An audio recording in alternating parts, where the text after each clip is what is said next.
මත්පැන් පාවිච්චියෙන් වළකින කෙනාට ලැබෙන ආනිසංස මොනවාද? බුදුරජාන් වහන්සේ ඒ ගැන වදාළා මෙහිම. වැදගතික් බවට පත් වෙන්නේය පළවෙනි ආනිසංසය. තරුණ වයසේම දුවෙක් පුතෙක් කැමති වැදගත් චරිතයක් වෙන්න. වැදගත් භාවයේ නසාදාන ප්‍රධානතම දෙයක් දරුවනේ මත්පැන් මත්ද්‍රව්‍ය. දැන් තරුණ වයසේ පුතාලා විතරක් නෙවෙයි දූලත් හුරු වෙනවා මත්පැන් මත්ද්‍රව්‍ය වලට. කවදාවත් එපා. වැදගත්කම නැසී යනවා. වැදගත්කම නැසෙන්න හේතු වෙන දැන් සමහරලාවට අපි දකිනවා දරුවනේ ඇතැම් තාත්තලාට දරුවෝ වැඳ වැඳ කියනවා නේ තාත්තේ අපට ලැජ්ජයි තාත්තා බොන්න එපා කියනවා. දරුවෝ ඉස්සරහා තාත්තා කෙනෙක් එච්චර ලැජ්ජා වෙනවා කියලා කියන්නේ කොයි තරම් අභාග්‍යයක්ද? මේ කුමක් නිසාද? මත්පැනක් මත්ද්‍රව්‍යයක් නිසා. ඒ නිසා මත්පැන් මත්ද්‍රව්‍ය පාවිච්චියෙන් වෙන් වෙනවා නම් පළවෙනි ආනිසංසය වැදගතික් බවට පත් වෙනවා මේ ජීවිතෙත් පරලොවත් සසර ගමනේත්. යමකින් ඉක්මනට මත් වෙන ස්වභාවය නැති වී යනවා. මත්පැන් මත්ද්‍රව්‍ය පාවිච්චියෙන් වෙන් වෙන කෙනාට දරුවනේ හොඳ ශක්තිමත් හිතක් ලැබෙනවා. එයාව ලේසියෙන් යමකින් මත් කරවන්න බෑ.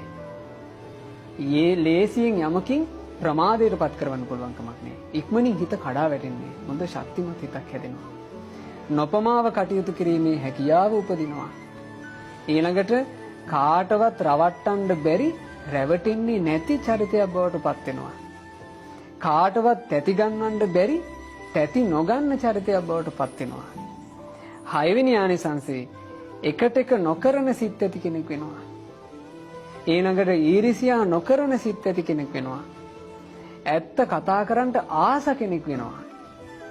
කළගුණ සිහි කරන කළගුණ දන්නා චරිතයක් බවට පත් වෙනවා. ආනිසංස තියෙනවා.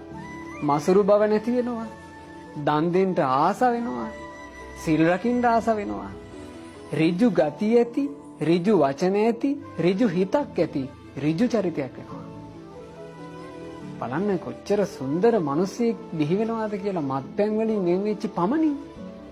ඊළඟට බුදුරජාන් වහන්සේ වදාලා ඒ කෙනාට පහසුවෙන්ම ලැජ්ජා බය උපදිනවා. පහසුවෙන්ම සම්මා දිට්ඨිය උපදිනවා. ප්‍රඥාවන්තයෙක් බවට පත් වෙනවා.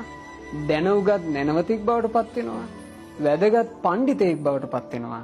ඊළඟට කල යුත්ත නොකල යුත්ත හඳුනන කෙනෙක් බවට පත් වෙනවා.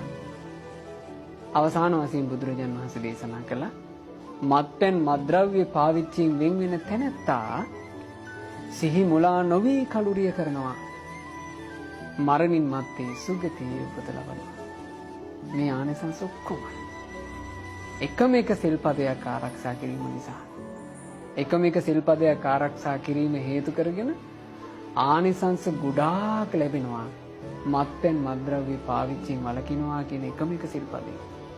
එතකොට හිතන්න දරුවනේ ඒකේ අනිත් පැත්ත.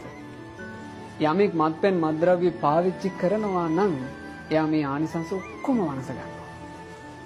ඉතින් ඒ නිසා මේ දරුවෝ හැම දිනාට බොහෝම අනුකම්පාවෙන් අපාය මුඛයක් බවට පත් වෙන මේ වත්මන් සමාජය ගත්තොත් දරුවනේ සමාජ පරිහානියේ සමාජ ආගාධයක්. සමාජයේ ඇද වැටලා තියෙන ආගාධයක් බවට පත් වෙලා තියෙන්නේ මත්පැන් මත්ද්‍රව්‍ය.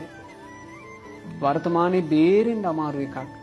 බාර් පෝලිං හැම තැනම මේ කාලේ මිනිස්සයන්ට හරියට මිල මුදල් වල අඩුපාඩු තියෙනවා. ඊළඟට බඩු ගණන් යනවා. ජීවන වියදම වැඩි. හැබැයි ඒ අස්සේ බේබද්දු ටික ගහන්න බොනවා. එච්චර අපහසුකම් තියෙද්දීවත් මත්පැන් මත්ද්‍රව්‍ය අත්හැර ගන්නට ශක්තියක් නැති මට්ටමට අපේ මේ සමාජයේ මත්පැන් වලට ගොදුරු වෙලා. ඒ නිසා මේ දූල පුතාලා තරුණ වයසේදීම හොඳට ආරක්ෂා වෙන්න මත්පැන් මත්ද්‍රව්‍ය පාවිච්චියෙන් වළකින්න